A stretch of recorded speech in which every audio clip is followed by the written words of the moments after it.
चला आलेत का सर्वजण आले असतील तर पटकन पहिले या व्हिडिओला एक लाईक करा। पटापट या व्हिडिओला एक लाईक झालाच पाहिजे।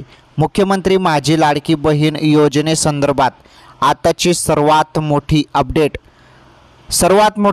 आणि सर्वात मोठं टेन्शन आलेलं आहे। बघा आता फॉर्म जे आहेत ते अप्रूव्ह होण्यासाठी तयार आहेत। अनेक जणांचे फॉर्म हे अप्रूव्ह होत आहेत, परंतु भरपूर जणांचे फॉर्म हे रिजेक्ट करण्यात आलेले आहेत। तर रिजेक्ट का करण्यात आलेले आहेत त्याचं रिझन देखील देण्यात आलेलं आहे आणि रिझन बघितल्यावर तुम्हाला खूप मोठं टेन्शन येणार आहे आणि संताप देखील येणार आहे। बघा काय आहे सर्व गोष्टी आपण सांगणार आहोत।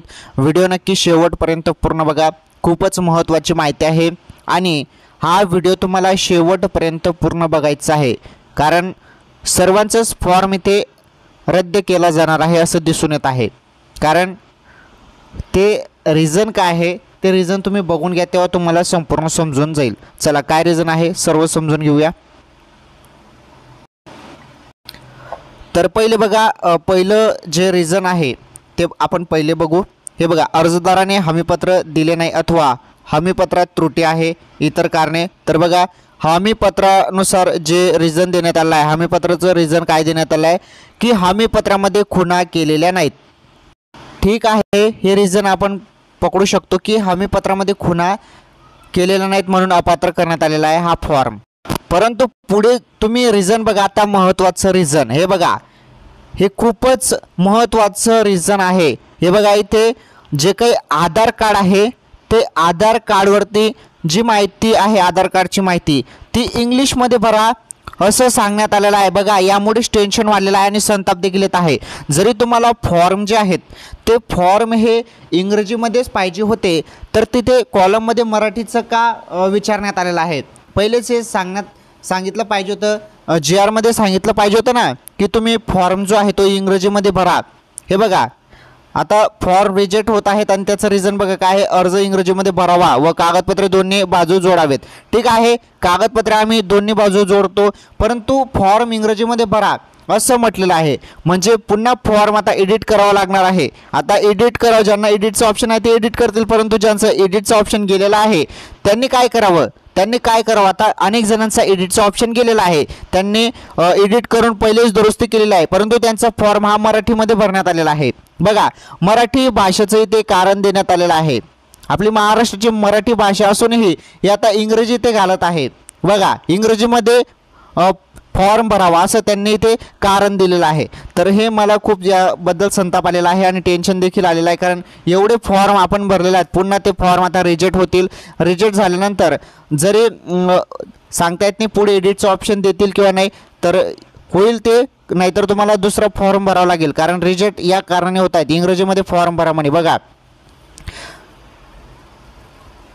तर यावरून टेन्शन येणार नाही का? बघा मित्रांनो, यावरून टेन्शन येणार नाही का? टेन्शन येण्यासारखंच आहे हे, इंग्रजीमध्ये फॉर्म भरा म्हणे। आता अनेक जणांचा एडिटचं ऑप्शन गेलेलं, आता ते काय करतील? आता ज्यांना एडिटचं ऑप्शन आहे ते ठीक आहे इंग्लिशमध्ये ते फॉर्म भरून टाकतील आता एडिट करून, परंतु ज्यांना एडिटचं ऑप्शन नाही त्यांनी मराठीमध्ये संपूर्ण फॉर्म भरला आहे। आणि तुम्हाला मी सांगतो 80% फॉर्म जे आहेत ते मराठीमध्येच भरलेले आहेत, म्हणजे 80% फॉर्म रद्द केले जातील का मग? बघा तर असे रिझन्स आहेत, अनेक जणांचे फॉर्म हे अशा पद्धतीने रिजेक्ट केले जात आहेत, रद्द करण्यात येत आहेत। पुढे बघा अजून काय कारण आहे, हे बघा आता अर्जदार केंद्र काय म्हटलं आहे ते, अर्जदार केंद्र राज्य शासनाच्या विविध विभागामार्फत राबवण्यात येणाऱ्या आर्थिक योजनेद्वारे दरमहा ₹1500 किंवा त्यापेक्षा अधिक रकमेचा लाभ घेत आहेत। बघा याचं पण देखील रिझन देण्यात आलं आहे, म्हणजे ₹1500 पेक्षा जरी जास्त तुम्ही पहिलेच दुसऱ्या शासनाच्या विविध विभागामार्फत जर तुम्ही योजनेचा लाभ घेत असाल पहिलेच, तर मग तुम्हाला फॉर्म भरला तर असं येईल, रिझन येईल, तुमचा फॉर्म हा तिथे पात्र केला जाणार नाही। आलं लक्षात? हे देखील तुम्ही लक्षात ठेवा। आता बघा सर्वे रिजेक्शन रिझन अजून काय देण्यात आलं आहे, सर्वे रिजेक्शन रिझन। तर इतर कारणामध्ये फॉर्म आणि पासबुक नावे जोडत नाही। ठीक आहे, असे आपण रिझन पकडू शकतो, परंतु डायरेक्टली मराठीमध्ये फॉर्म भरू नका म्हणे इंग्लिशमध्ये फॉर्म भरा। बघा आता हे काय, हे खूपच टेन्शन वाढलं ना अनेक जणांचं। भरपूर जणांचे फॉर्म हे रद्द होणार आहेत, मी तेच गॅरंटीने सांगतो, कारण सर्वच जणांनी मराठीमध्ये फॉर्म भरला आहे. परंतु ज्यांनी आता मराठीमध्ये फॉर्म भरलेला आहे आणि एडिटचा ऑप्शन तुमचा गेला असेल तर लक्षपूर्वक ऐका, आता माहिती तुमच्यासाठी आहे, तुम्हाला नीटपणे सांगतो. तुम्हाला तुमचा फॉर्म हा अप्रूव्ह करायचा असेल तर नीटपणे समजून घ्या. जरी तुमचा फॉर्म जो आहे तो आता मराठीमध्ये भरला असेल, हे बघा ना, त्यांनी डायरेक्टली काय सांगितलं, क्लिअर सांगितलं इतर कार्यामध्ये अर्ज इंग्रजीमध्ये भरावा व कागदपत्रे दोन्ही बाजूने जोडावेत. ठीक आहे, कागदपत्र दोन्ही बाजूने जोडावे हे कारण असू शकतं, परंतु इंग्रजीमध्ये फॉर्म भरा म्हणे. मग जरी इंग्रजीमध्ये फॉर्म भरायचा होता तर पहिलेच त्यांनी असं नावच्या ठिकाणी नेम दिलं असतं, असं नेम दिलं असतं. मग इथे इंग्लिशमध्येच फॉर्म भरला असता ना, असं नाव दिलं आहे, मग तिथे मराठीमध्येच फॉर्म भरला आहे ना सर्वच जणांनी. तर अशा पद्धतीने हे संपूर्ण आता टेन्शन वाढलेलं आहे. महत्त्वाचं म्हणजे आता ज्यांनी मराठीमध्ये फॉर्म भरलेला आहे आणि त्यांचा एडिटचा ऑप्शन गेलेला आहे, लक्षपूर्वक काही माहिती आता तुमच्यासाठी आहे. एडिटचा ऑप्शन तुमचा गेला असेल आणि तुम्ही मराठीमध्ये फॉर्म भरला असेल तर आता पुढे काय करायचं त्याबद्दल मी तुम्हाला माहिती देतो. आता एडिटचा ऑप्शन ज्यांना असेल त्यांनी पटकन एडिटवरती क्लिक करून आधार कार्डनुसार जी इंग्लिशमध्ये माहिती आहे ती सर्व इंग्लिशमध्ये माहिती भरा. त्यानंतर ज्यांचं एडिटचं ऑप्शन नाही त्यांनी काय करायचं आहे, त्यांनी काहीच त्यांना करता येणार नाही, त्यांनी फक्त वेट करा. तुमचा फॉर्म इन रिव्ह्यू किंवा पेंडिंगमध्ये असेल किंवा रिजेक्ट केला असेल तर तुम्ही थोडं दिवस थांबा, यामध्ये लवकरच अपडेट येईल आणि तुम्हाला पुन्हा एडिटचं ऑप्शन दिला जाईल. पुन्हा तुम्हाला एडिटचं ऑप्शन दिला जाणार आहे, टेन्शन घेऊ नका. ओके, तुम्हाला ऑप्शन दिला जाणार आहे. फक्त एवढं आहे की आपलं काम वाढणार आहे, परत तो फॉर्म आपल्याला एडिट करून पुन्हा ती व्यवस्थित माहिती इंग्लिशमध्ये भरावी लागणार आहे, एवढं आहे. ओके, बघा, तर सध्या लाडकी बहीण योजनेसाठी हे काय एवढे नियम आणि अटी शर्ती चालू आहेत काही समजत नाही. कारण एवढं फॉर्म भरून पण जरी अनेक चुका निघत असतील, एवढं क्लिअर फॉर्म भरून मराठीमध्ये फॉर्म भरलेला आहे तरी चुका त्यामध्ये. आता इंग्लिशमध्ये माहिती पाहिजे यांना. सो काही टेन्शन घेऊ नका, सर्वांना एडिटचं ऑप्शन येईलच. ज्यांचा फॉर्म हा रिजेक्ट झालेला आहे अशा सर्वांना ऑप्शन येणार आहे आणि तो ऑप्शनवरती एडिटच्या ऑप्शनवरती क्लिक करून तुम्ही सर्व माहिती इंग्लिशमध्ये भरू शकता. तेव्हा तुमचा फॉर्म हा अप्रूव्ह केला जाईल. ओके, अप्रूव्ह तेव्हा केलं जाईल. त्यानंतर हे बघा, हमीपत्रामध्ये जे खुणा आहेत, आता तुम्ही डायरेक्ट हमीपत्र जे आहेत ते डायरेक्टली इथे तुमची सही दिली असते, सही केली आणि डायरेक्टली अपलोड करू नका. तिथे बॉक्स दिले आहेत, छोटे छोटे बॉक्स दिले आहेत, ते वाचून घ्या पहिले. आणि तुम्ही जरी ते वाचले आणि तुमच्याजवळ जरी ते नसेल तर तिथे खुणा करा, तिथे खुणा करा. जरी तुम्ही त्यामध्ये त्या अटी शर्ती वाचून तुम्ही त्या खुणा करा, पुऱ्या बरोबरच्या खुणा करा. या अशा बरोबरच्या खुणा त्यामध्ये बॉक्समध्ये करा आणि सही करा. मगच ते हमीपत्र अपलोड करायचं आहे, तेव्हाच तुमचा फॉर्म हा अप्रूव्ह होणार आहे. नाहीतर मग तुम्हाला हमीपत्राचं असं कारण दिलं जाईल. अनेक कारणं मिळत आहे, इंग्लिश मराठीचं कारण देण्यात आलेलं आहे एवढं, मग बाकीच्या डॉक्युमेंट्समध्ये का कारण काढणार नाहीत? बघा ना तुम्ही, म्हणजे छोटी पण मिस्टेक चालणार नाही असं दिसून येत आहे, छोटी पण मिस्टेक चालणार नाही.